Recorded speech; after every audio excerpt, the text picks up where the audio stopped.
Hey everybody, it's Leah from Presley World, and welcome to episode 3 of my Elvis podcast.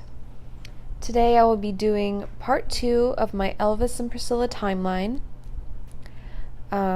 Before I get started, I wanted to talk about the 42nd anniversary real quick. I know it was a really real emotional day for a lot of people, including myself. And I don't really know what I want to say about it, but I just feel like I need to mention it just because there's so many fans that came together, and I don't know, I was just in awe of it. It really touched me to see everybody with their candles, and I don't know, it was just a great feeling to feel so like connected with everybody in the community, and watching the candlelight vigil was just incredibly emotional for me. It always is every year. I feel like every year it gets harder and harder. I was having a really hard time. I usually do. I have a really hard time with that day. And so I kind of took a break from social media. Well, I took a break from my Elvis page for quite some time that day. And anyway, I just wanted to just say how touched I was, and that you guys are awesome. The best fans ever. Okay, so moving on. Today I'm going to be doing the Priscilla and Elvis timeline, but I'm also going to be doing a relationship breakdown as well, because I feel like if I just did the timeline, I wouldn't be able to cover as much. So here we go. I think we left off with Anita Wood had confronted Elvis about the letter she found in his office from Priscilla. They got into a little fight. As most of you know the story, he got pretty physical and really angry that she found this note, because he did not want her to know that he had started talking to Priscilla again. So I guess I understand the frustration, but good Lord. So during this time, after she found the note, Elvis sent her home that night, or I think it was the next morning, and he sent her back to Graceland with Joan Esposito. So actually, there was a lake trip planned, like a lake, like vacation, where Vernon, Joan Esposito, and Anita Wood were all going to go to the lake and like have this little trip. And I guess Dee Stanley was going to go as well. It would be kind of weird if it was just Vernon. But this was during the time that Priscilla was visiting, because Elvis was like, okay guys, keep her busy, please. I do not need her calling me. So like they went out to the lake. This is crazy. It's crazy. It really is. So by the way, Joan Esposito was pregnant during this time. So she was pretty frustrated with the whole thing. Because pretty much when Elvis said to do something, you did it. You didn't really question it, did you? So this very much pregnant Joan Esposito had to pretty much babysit Anita Wood during this time and keep her from calling too much, or, making sure that she didn't wasn't too worried or whatever. So anyway, so we got that. Anita Wood is back in Tennessee with Joan. Priscilla flies into LAX on June 17th, 1962. As we all know, most of us know, Joe was there to pick her up. He drives her around LA, showing her the production companies and I guess the beaches and, different spots around LA, and just she was very excited, in great spirits during this time. because Joe had said that she was very, very nervous when he first picked her up, but she came to life as they continued to drive around LA, heading to Elvis's house in Bel Air. I believe it was the Bel Air house. I couldn't remember if it was the Bel Air house or the Beverly Hills house, but I think it was Bel Air. So correct me if I'm wrong, guys, because there's so many houses he was renting. He rented so many different houses around this time, and I get confused sometimes with that. Alright, so the moment of truth. The first meeting between Elvis and Priscilla in over 2 years. So, of course, in Priscilla's book, her story is completely different from everyone else's.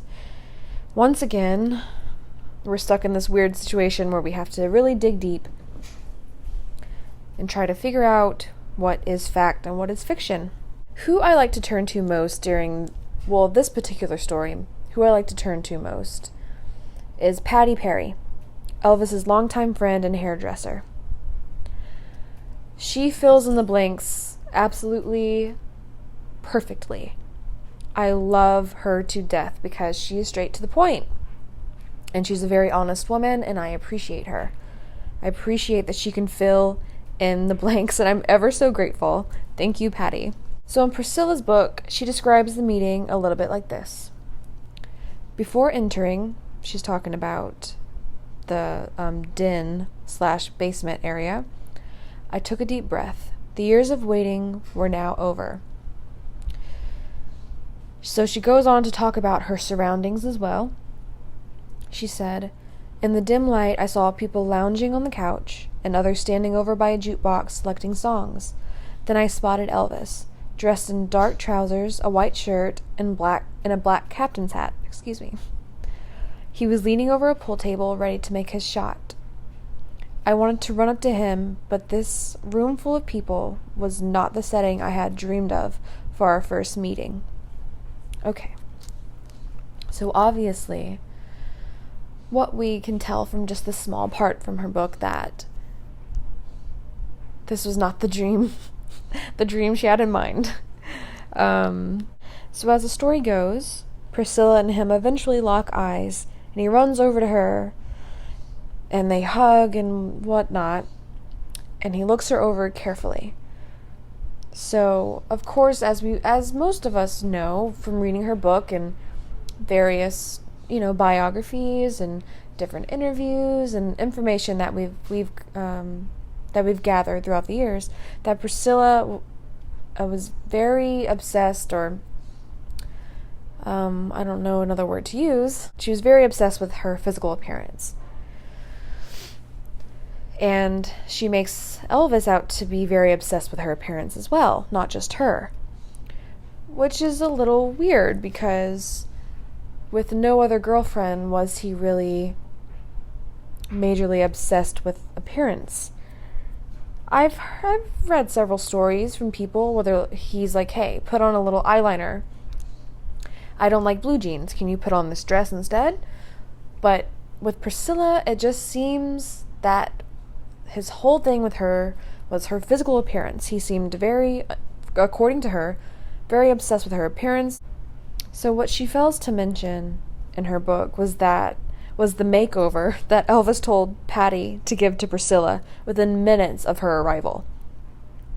Of course, it doesn't really fit the story, so she doesn't add it in, but what really happened was she had on, I forget what she said she was wearing. It was like a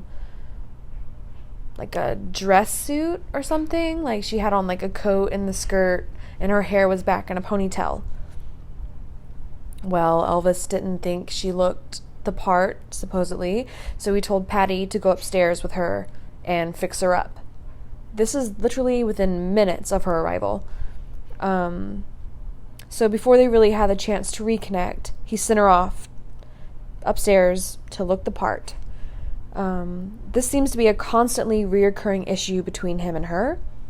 Why? I don't really know. They're both obsessed with her looks, supposedly. I know Priscilla definitely was, and the way she describes him, he was sure as hell obsessed with the way she looked. Well, out of most of his girlfriends, we know that she was definitely, maybe the most attractive. She had a beautiful face, and, well, yeah, just, the face. The face was it, and so why, out of all of them, did he constantly make her feel if she wasn't enough? Because that's the story she's been telling since the beginning. That's her story. No one else's but hers. That he constantly was dragging her into the dirt about her appearance, about her clothing, about everything that she did. He criticized everything that she did. How come she's the only one with these type of stories? And so she could be lying, which, yeah, that's a major possibility. My other theory is that he had her so high on his pedestal that he really just had these unrealistic expectations for Priscilla, and it was quite damaging to her. Here's a quote from Child Bride. Patty took Priscilla upstairs, undid her childish ponytail, and started to tease, pluck, and pencil. Make it higher. That's what Priscilla kept saying. Make it higher. Make it higher. And I always joke about that with other fans. It's quite funny, that she was the one that wanted her hair high. Elvis didn't say, hey, go, make her hair really high. She was the one saying make it higher. Priscilla was desperate. Oh, here's another quote. Priscilla was desperate to undo whatever damage had been done by her high school hairdo and appear more actressy in Elvis's almighty gaze. Obviously, the whole thing with her appearance is a major part of the story, and it's just, I keep going back to that because it dominates their whole entire relationship, I swear. Oh, what are you wearing? Do this, need more of that, blah, blah, blah. He's always bitching at her to look better. I don't understand. Because it's totally out of character for him to be like that, so whatever. So anyway, Patty and Priscilla return downstairs, and Priscilla is clearly very unhappy with how things were playing out between them. He, according to her story, he practically ignores her the whole night. He goes over to give her a few kisses and pets her, and he is a complete stranger to her. She doesn't recognize him. She actually said later in life that this new Elvis was a complete stranger. That she didn't know this guy. With his dark hair and he was quick to anger. He was very cocky, and she didn't seem happy with him in the book. The way she wrote, she was not happy with how he looked, with how he was acting. Definitely doesn't seem like there was that much love there, but moving on. So I don't really want to get too much into this topic because I do have plans on covering. It's a really sensitive topic. I do have plans on covering it later on, obviously, but the love life between Elvis and Priscilla, I do in the future. I don't have a timeline for you guys, but I do plan on covering this. Basically, Elvis and Priscilla go up to the bedroom, right? As we've all read the books, probably. I always say we all, but we know that's not true. Elvis and Priscilla go up to the room. She's freaking nervous. She's in the bathroom, and he's in the bed waiting for her. In her book, she says that he discovered she was still a virgin. I wonder how he did that. I remember reading Elvis and Me for the first time and being like, okay, how did he know you were a virgin? How did he discover that you were a virgin? And in Child Bride, it's so funny because it's like, what type of examination did he do to discover she was a virgin? Because in her book, that's what's quoted. He soon discovered I was still untouched. Okay. What does that mean? I'm so confused. But I'll get to that later. I'm just not covering it right now. I'm just not going to do it. I might do some excerpts later today. we'll see. We'll see what happens. But basically, the night ends in disappointment. Elvis kicks Priscilla out for the remaining hours of the night. And that's that, you know. Shirley Barris tells a story of Priscilla coming down the stairs. Elvis walks into the house, and she has her hair all did up, and she has on dark makeup, and Shirley is saying, you know, she has this light in her eyes, and she's so excited to see him, and he doesn't even say hello. He just looks at her and is like, go upstairs and take off that makeup or whatever. And she just like has tears streaming down her face, and she runs upstairs, and Shirley said she followed her up and she helped her undo her hair. And when Elvis saw her again with less makeup and more natural hair, he was like, this is how I like you. I want you like this. So I guess I know it's just one woman, but I feel like it contradicts everything that Priscilla has ever said. About he wanted me in dark makeup and big hair. Because it was Priscilla was the one that was saying, make my hair higher, make it higher, make it higher, to Patty Perry. And then she fixed her hair high for the day that Elvis came to get her from the Barris's house. And he told her, I don't want your hair up like that. So it makes me wonder. I know for the Vegas years, with all his girlfriends, he wanted them to look dramatic. But duh, it's Vegas. When I went to Vegas, I had my hair done, freaking makeup, like dress and the rings and the heels. I was ready every single night. It's Vegas. So when I hear about Elvis and telling his girls, his queens of the night or whatever, to put on a dress, do something dramatic, do more makeup, I totally get it. It was Las Vegas. But outside of Vegas, he didn't really ever say, hey, you need to do this, you need to do that. Unless they just straight up look like trash, then that's whatever, that's understandable. Why would he want someone that doesn't look good around him? But I kind of just, I don't understand, because it's really only Priscilla with these stories of him hating the way she looked. Absolutely hating it. Having so much anger. Like, absolute anger about what she's wearing, how she looks. Like, he's obsessed with it, but it's more like she's obsessed with it. So she tells the story that way. Because she's very insecure, obviously, because she's always talking about her looks and how he was never satisfied, never happy. And obviously her face is very important to her, and, the surgery started, like in the 80s, and she kept on going.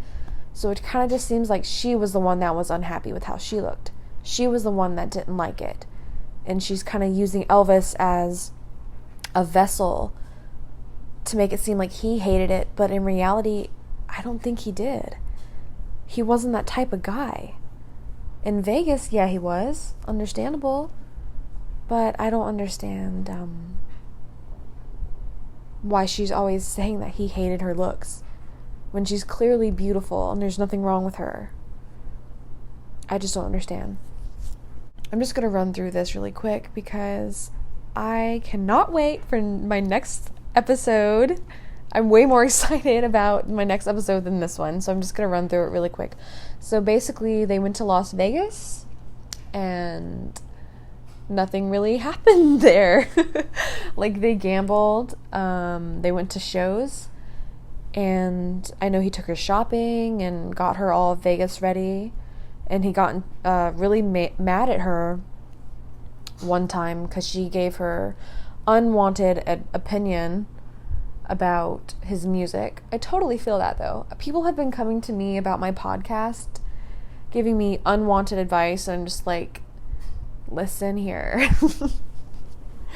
Especially people who are like, oh, I'm not really listening to you, but I think you should do this. So I understand his frustration with Priscilla giving her advice. It wasn't asked for, and what do you know? So I feel the same way. I feel the same way, totally. I do not like unwanted advice. I do not like advice from people who aren't doing what I'm doing, especially. If there's something that you feel should be done, why don't you do it? How about that? That would be fun, huh? Start your own podcast. That would be great. Okay, enough sarcasm. Let's move on. So, yeah, the Vegas trip, she doesn't really talk that much about. Not a lot of people do, because not a lot of things happened. It was like a short-lived trip. It was like I guess like a week and a half, like maybe the rest of the 2 weeks. Yeah, because Priscilla, I think they went back to LA and then she flew out to Germany. So yeah, but anyway, there's not really much to say about the Vegas trip. There really isn't. Like, they had their fun. And I think, basically, I feel like that Vegas trip was him testing the waters. Like, how is she with me? You know, we don't have a curfew. I don't have to send her home. She can sleep with me through the night. Let's see how this is going to be. And overall, according to Priscilla, it was just, they had like one fight or whatever. And I don't know. It's hard to tell. I wish I could freaking ask him, like, hey, how was that trip for you? What were your thoughts about her during that trip? Like, I can only imagine what he'd say. I kind of have a few ideas. I think that he liked her a lot. I really do. And he enjoyed his time with her during that LA and Vegas trip, but it was more of like a test than anything else. Because you know what? He went right back to Anita Wood. And he didn't tell Anita to leave. He didn't do anything. Nothing changed after that trip. She left voluntarily because she overheard him talking with his father and the boys. And he said, I'm having the hardest time making up my mind between the two. It's obvious he wasn't 100% set on Priscilla, because he said it himself. He could not make up his mind. They both had pros and cons. Things that he liked and things he didn't like, but he loved Anita Wood. There's no doubt about it. But she was not. I know what it's like. The southern fire that she has within her. I know what that is. She left him as soon as she heard that. She confronted him. She went back upstairs. She packed her bags. She called her brother. Her brother showed up. She was walking down the stairs. She was going to leave. Elvis had torn up the kitchen. He was crying. Vernon was crying. He was very angry. To me, that proves that he was not a man that was 100% ready to get rid of Anita. And two, that he was not 100% set on Priscilla. It's obvious he still had a flame for Anita, and that her leaving him was not what he had planned. But as soon as Anita left, it gave him the opportunity to go for Priscilla. She was the second best thing, and he went for it.